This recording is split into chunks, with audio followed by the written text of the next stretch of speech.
So, this week I want to touch on behaviors. When working with children in schools and in private practice, there's two things I hear the most often. One, it doesn't happen at home.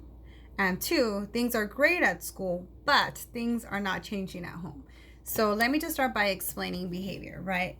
When we are looking at behavior in regards to children, we are looking to see if it happens across settings. What does that mean?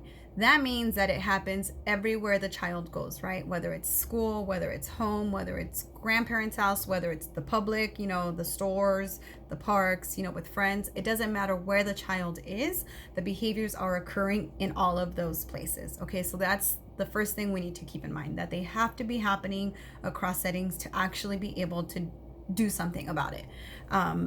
Second, right? If these behaviors are not happening across settings, then we're focusing on what is going on in the specific environment that could be triggering the behaviors. So your child does great at school, does great in public, does great all across, but for whatever reason, when you go to Sally's house, right, we see the behavior. Then you want to focus on what is happening in that specific environment that's triggering the behavior, because it's not happening anywhere else. It is just happening in that environment. Okay, so that's the second part of it. The other thing is that oftentimes behaviors are only happening at school, right, or in structured settings because there is structure. So, for example, when kids are at home, there's usually not as many expectations, right? They're not reading, they're not writing all day long, they're not socializing with others for the most part, they are not having to share all the time for the most part, unless they have siblings, right? The structure at home tends to be very different. Then you put them in school and there's these expectations. They're expected to do work, they're expected to get along, they're expected to share.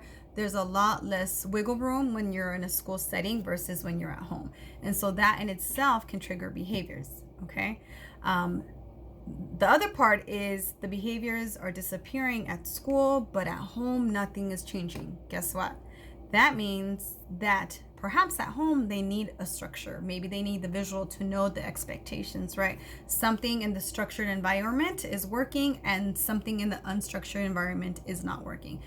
This is why it's important to figure out if it's happening everywhere, and then if the behavior starts to change, is it changing everywhere or is it changing just in certain settings, okay? When your child has behavior that's occurring across all settings, it's happening everywhere.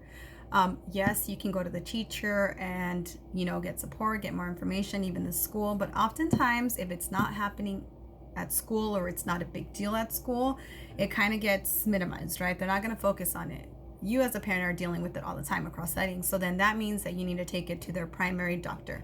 You need to take it to the primary doctor because you want to rule out that there isn't, autism, ADHD, ADD, some kind of processing disorder. You want to be able to rule that out. And if you're able to rule that out, then you can go, then you can look into therapy, right? Let's see if there's something social or emotional that's triggering these behaviors. So always, you want to rule things out. You want to make sure you're observing the behavior, that it's happening across settings, and you want, if it is happening across settings, then we want to figure out what is the struggle for this child, right? What's causing them to dysregulate? What's causing them to not be able to kind of manage their environment, manage what's going on? And if it's happening only in one specific environment or specific areas, and you want to figure out what within that environment could possibly be triggering the behaviors, okay? So those are just some quick tips on behaviors and behaviors across settings.